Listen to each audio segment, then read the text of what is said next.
Bueno, les Bueno, cuento.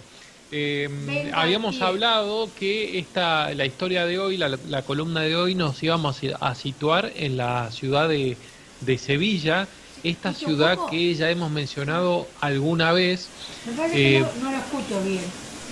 ¿No me escuchan bien? Yo sí, ¿eh? ¿Te subo de acá? Sí. Bueno, entonces les contaba que esta ciudad de Ahora, Sevilla, ¿no? En la región de Sevilla. Andalucía, ahí le voy a pedir por favor a Rodolfo si puede poner la imagen número uno, Ya que porque estás ahí, es acordate que tu silla sigue acá, ¿eh? muy Vos te fuiste bien, a muy Sevilla. Te bien, fuiste a Sevilla. muy bien, muchas gracias, cuídenmela. Así que esta ciudad de Sevilla era la sede de la Casa de Contrataciones, o sea, lo que Sí, sería el negocio que tenía la monarquía por entonces. Recordemos, siempre mencionamos que si estuviéramos en el siglo XV, en el siglo XVI, los dueños del mundo serían otros que los que hoy son dueños del mundo o que de los que fueron en el 1800, por ejemplo, y en el 1900, porque estamos hablando de siglos el XV y el XVI, donde el imperio español, la monarquía española y la monarquía portuguesa dominaban el mundo. De hecho, con el famoso Tratado de Tordesillas se lo dividieron, así que vaya uno a darse cuenta que sí dominaban el mundo. Y en el caso de la monarquía española, su sede principal estaba en Sevilla, ahí estaba la casa de contratación, o sea, cualquier negociado que uno quería hacer, si tenía dinero para invertir con alguna colonia de la monarquía española, tenía que ir a la casa de contratación de Sevilla. Y lo interesante es que la ciudad, como mencionamos cuando hablábamos de Magallanes y Elcano, que partieron desde allí en su primer vuelta al mundo, está ubicada, como ven ahí en el mapa, digamos, del centro de la imagen hacia la izquierda, sobre el río Guadalquivir y no está sobre el mar, que es lo que uno primero pensaría, dada su intención de ser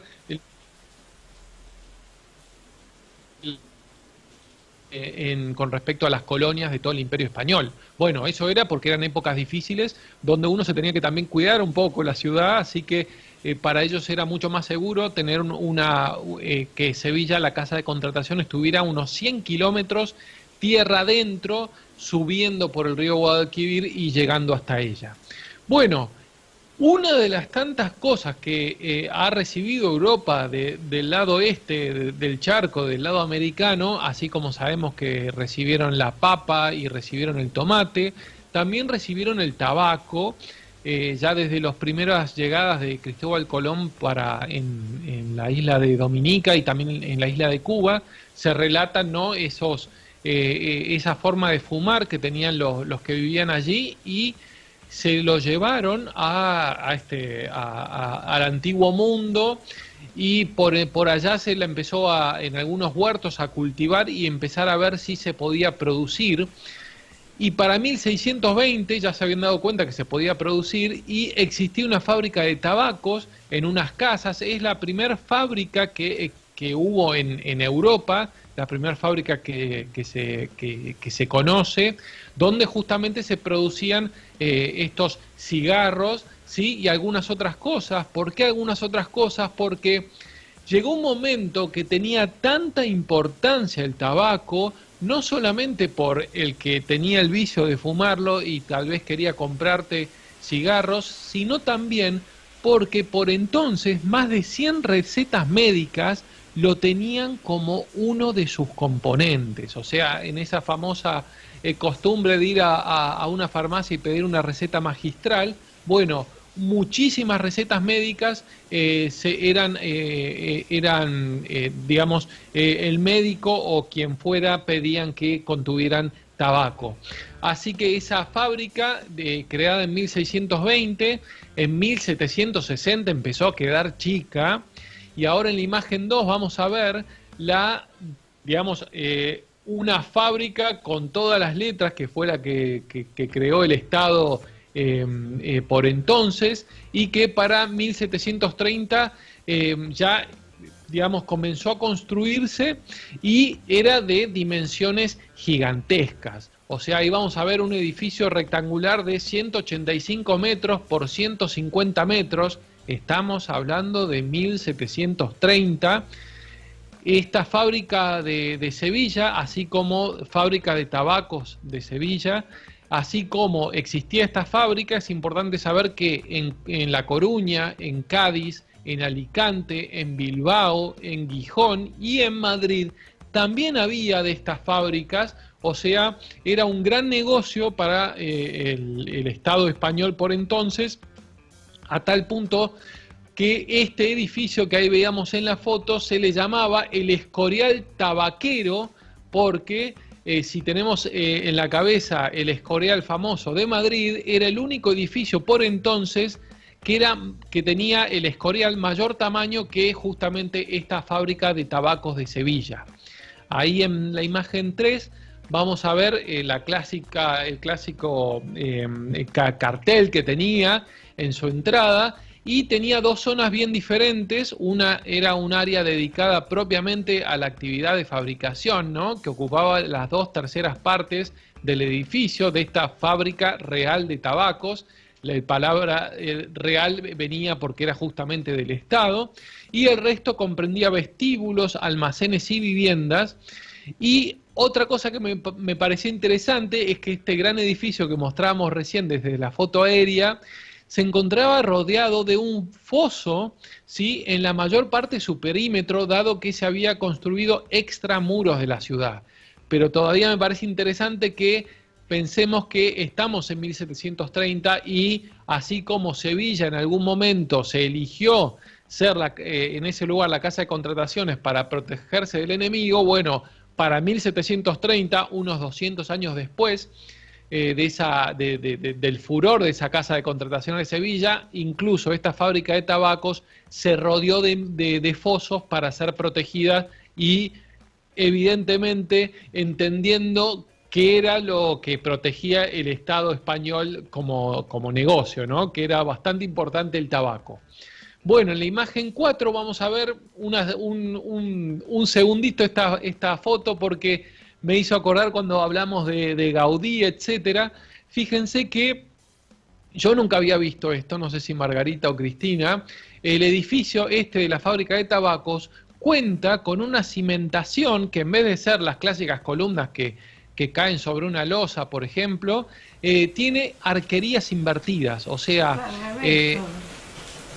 como una forma de resistir a un terreno que es fangoso, porque todas las zonas cercanas ahí al río Guadalquivir son fangosas. Le encontraron la vuelta para hacer unas arquerías invertidas que podrían, digamos, soportar semejante edificio que veíamos antes en las imágenes aéreas. Hoy en día ese edificio, es interesante saber que pasó de ser una fábrica de tabacos en 1954, o sea, en épocas bastante recientes, a ser la Universidad de Sevilla. Así que la Universidad de Sevilla está hoy donde alguna vez fue la Real Fábrica de Tabacos.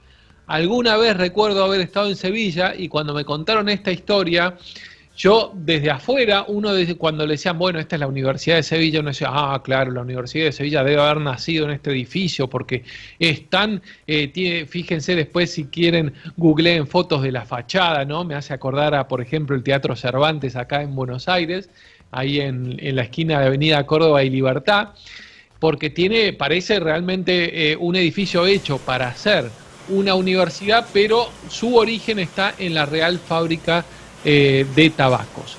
Pasamos a la imagen 5, porque vamos a ver, lo interesante es quiénes trabajaban dentro de esta fábrica de tabacos. Bueno, si hablamos de siglos XVII, siglos XVIII, siglos XIX, lo primero que uno pensaría, claro está, es que la fuerza de trabajo principal era la de hombres, y así lo era. Sin embargo, se dio algo en particular, que el mito o la historia, desde el punto de vista más lindo de creer esta historia, es que se empezaron a contratar cigarreras en vez de cigarreros.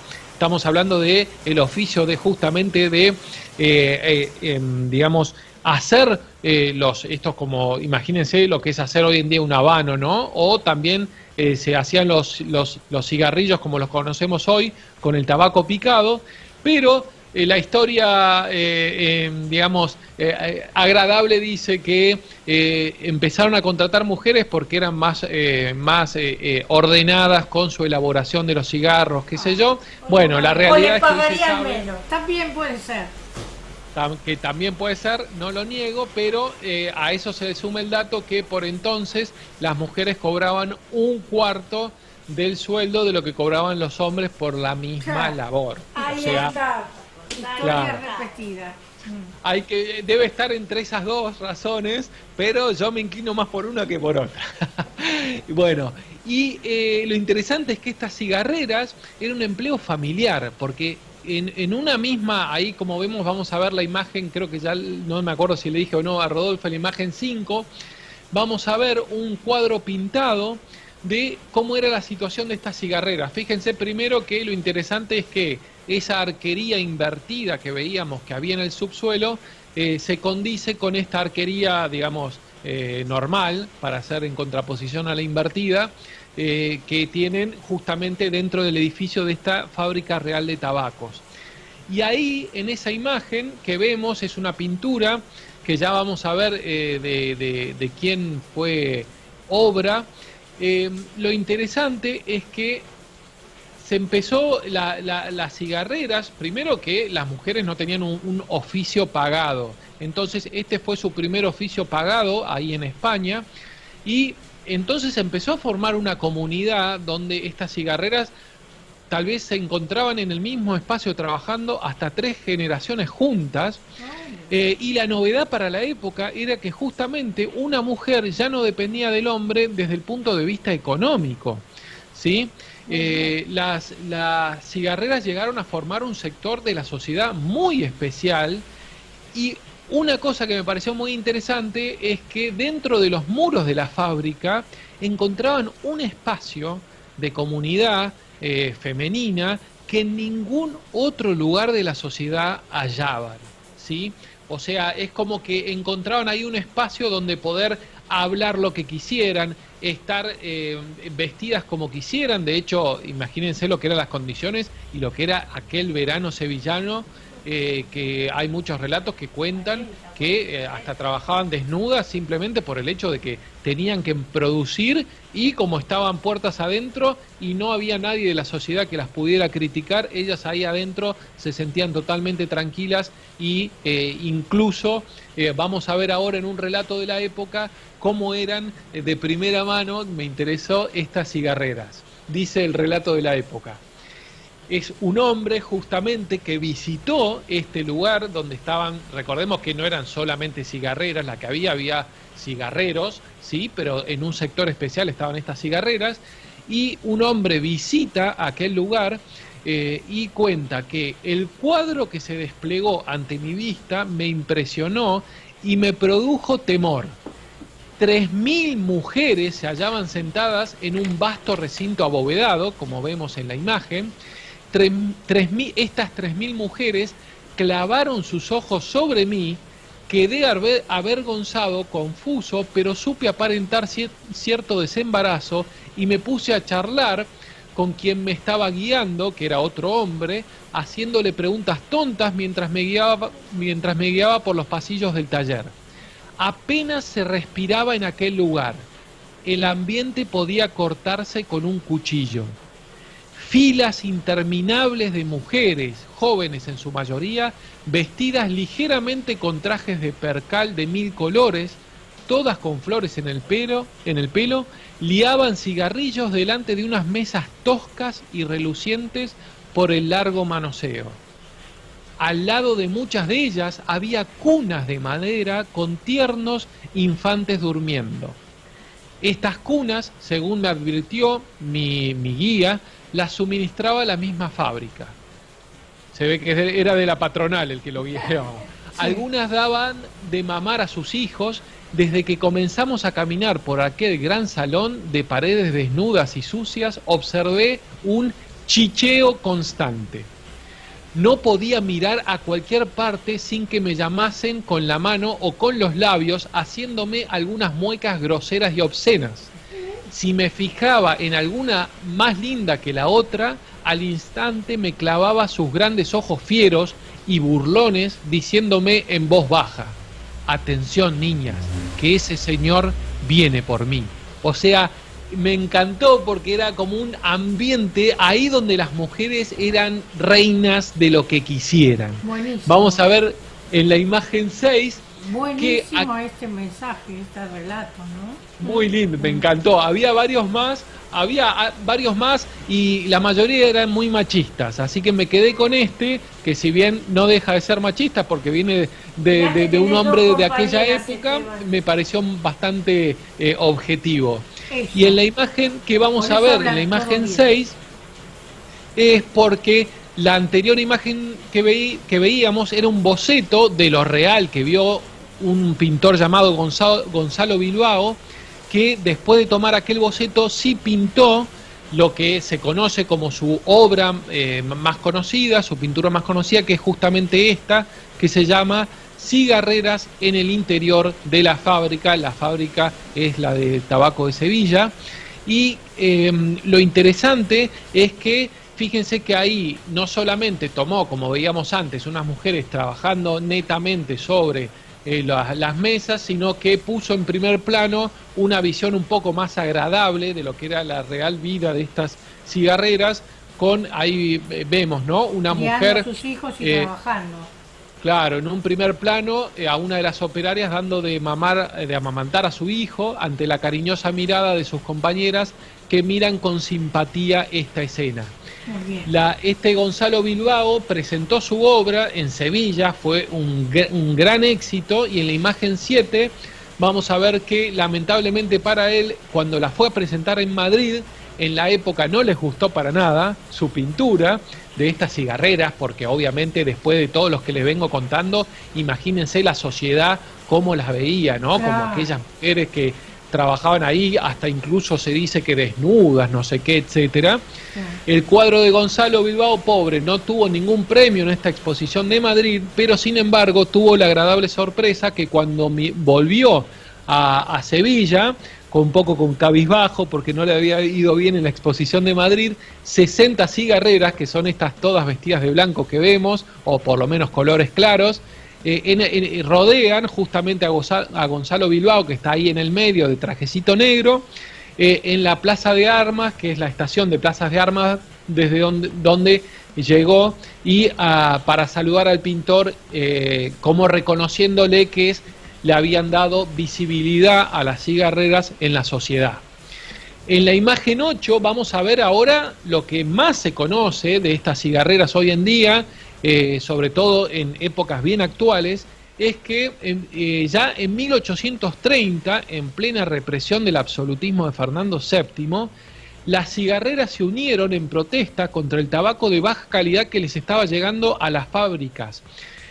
Ya no era tanto el tabaco que les llegaba de América, sino que en España, que esto para mí fue una sorpresa, no lo sabía, se cultivó muchísimo el tabaco. Yo no sé si hoy en día se sigue cultivando, pero en su momento tuvo mucha producción España también, sí. Pero en un momento se bajó la calidad y estas cigarreras les costaba mucho más manipular, obviamente las hojas, porque eran de mala calidad, se les rompían, llegaban totalmente deshidratadas y era como plegar una hoja en otoño, ¿no? De un árbol de una hoja caída, y entonces tardaban mucho más tiempo para armar los cigarros.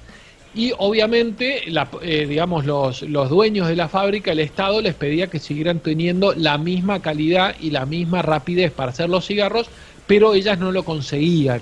Y entonces, 1830, ahí vemos una foto mucho más reciente, del siglo XX, pero era para mostrar que ya desde 1830 ellas fueron las primeras mujeres que hicieron una huelga en toda Europa. Y que esta autogestión de las cigarreras, como decíamos, era un mundo, ¿no? Es interesante saber que crearon la hermandad del socorro mutuo, y a través de esta hermandad por ejemplo, impidieron que se despida a las cigarreras mayores, ¿sí? Y cuando las cigarreras mayores, que muchas de ellas trabajaban ahí hasta que morían, es interesante saber que a medida que ya no podían estar al ritmo de las más jóvenes, se les iban dando labores más ligeras, pero digamos, prevalecía la idea de que no fueran despedidas. No solamente tuvieron eso, sino tuvieron salas de lactancia, Pero escuelas qué bien, crearon fuera, ¿no?, de esta fábrica, y también se iban rotando, o sea, imagínense, esto era un turno, entre comillas turno, que arrancaba a 8 de la mañana y tal vez terminaban 10 de la noche, así que ahí tenían a su familia viviendo, sus hijos, ¿no?, por lo pronto. Se cocinaba, se limpiaban las ropas, etcétera. Era todo un mundo. Ahora, tomando esto como digamos, escenario. claro, un escenario de la sociedad totalmente atípico, no solamente para España, sino para toda Europa, es que vamos a ver en la imagen 9 a un escritor, historiador y arqueólogo francés llamado Prosper Mérimée, que nació en 1803 y murió en 1870, y resulta que él, vamos a ver ahora en la imagen 10, estaba muy bien informado de España, a pesar de ser francés. ¿Por qué? Porque él ya había viajado 7 veces a España cuando sacó un libro que justamente el que ven ahí, esta es obviamente una edición más moderna, pero es una novela corta llamada Carmen, ahí está con otros cuentos, pero en 1845 él publica esta novela corta, y como el que conoce un poco de ópera se imaginará, esta novela corta llamada Carmen fue es la que relata justamente la vida dentro de la fábrica de tabacos de Sevilla, y con su personaje principal llamado justamente la cigarrera Carmen. Mira, Este Prosper Mérimée había viajado 7 veces a España, como contaba. Además hablaba el español, y hasta él contaba que se había fascinado con el Quijote.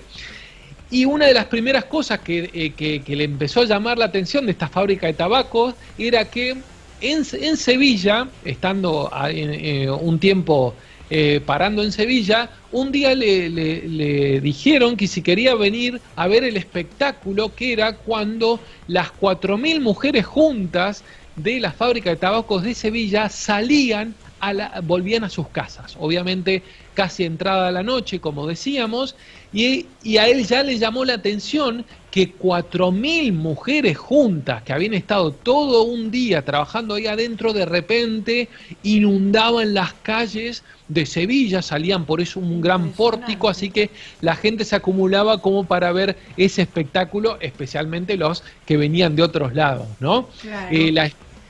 Para los franceses en aquella época, España era como si pudiéramos considerar tal vez en el siglo XX África, ¿no? Aquel lugar exótico donde hay elefantes, etcétera. Bueno, para los franceses era eso España en el siglo XIX. España era un lugar donde estaban los bandoleros, los contrabandistas, donde estaba el flamenco, donde estaban las corridas de toros. Así que con todo eso en la cabeza, nuestro amigo Prosper escribió esta novela corta. Y vamos a ver en la imagen 11, porque acá sí entra finalmente un famoso compositor francés también, principalmente de óperas, que es Alexander César Leopold Bizet, o Bizet, como diría, imagino, Margarita, o mucho mejor Margarita lo diría, que nació... Es una de las pocas obras en francés, óperas en francés. Ajá, mira, bueno, interesante de Bizet es que él fue, ahí en la imagen 11 lo vamos a ver, un compositor muy precoz, pero que la fama le llegó recién después de haber muerto. ¿Por qué? Porque él escribe basándose justamente en él musicaliza la ópera Carmen, que fue idea de él, pero después el libreto es de otros 2 franceses. que no voy a citar por respeto a Margarita. Él escribe a los 37 años esta ópera Carmen, basada en el libro que vimos anteriormente de Mérimée, y a poco de estrenarse, él muere. Así que él nunca pudo ver si fue famosa o no su ópera. Hoy sabemos que es súper famosa, es, como había dicho Margarita, la ópera más famosa francesa. Pero recién se lo empezó a destacar después de muerto por Carmen, y ahí se empezó a hacer un revisionismo histórico y se empezó a ver que sus obras eran muy, muy buenas, las anteriores que había hecho. Ahí en la imagen 12 vamos a terminar de ver, porque ya estamos sobre la hora, lo que fue esta ópera Carmen, que lo interesante fue, último comentario, que no fue pensada como una gran ópera como es hoy en día, sino que una ópera comique, como se le decía en aquella época. El comique, siempre pidiéndole disculpas a Margarita por por la pronunciación, en francés significa, está mucho más relacionado al teatro, ¿no?, que a la comedia en sí. Pero esta ópera comique era una ópera apuntada a la clase burguesa, especialmente para que fueran a verla en familia. Por supuesto, para el que conoce la ópera Carmen, no es digamos, una composición o una ópera que sea de un contenido como muy tranquilo, ¿no?, muy inocentón, porque se ve la vida nocturna, la vida adúltera en Sevilla, etcétera. Pero en su momento causó una gran sensación. Bueno, terminando con esta, digamos, con esta introducción a cómo se llegó a la ópera Carmen, les termino por decir que hoy en día, como una forma de reivindicar a estas cigarreras, y que no solamente uno recuerda a las cigarreras por la ópera Carmen, digamos, sino también por toda esta lucha que tuvieron, es como un antecesor, o son las antecesoras del feminismo actual, por ejemplo, se las considera en España, se las llama las otras Cármenes, las cigarreras. Hoy estas cigarreras, en una forma de hacerlas visibles para la España actual, se las llama las otras Cármenes. Muy bien, qué lindo, hermoso. Gracias, Hermoso tema, Muy bueno. Si tu ne m'aimes pas,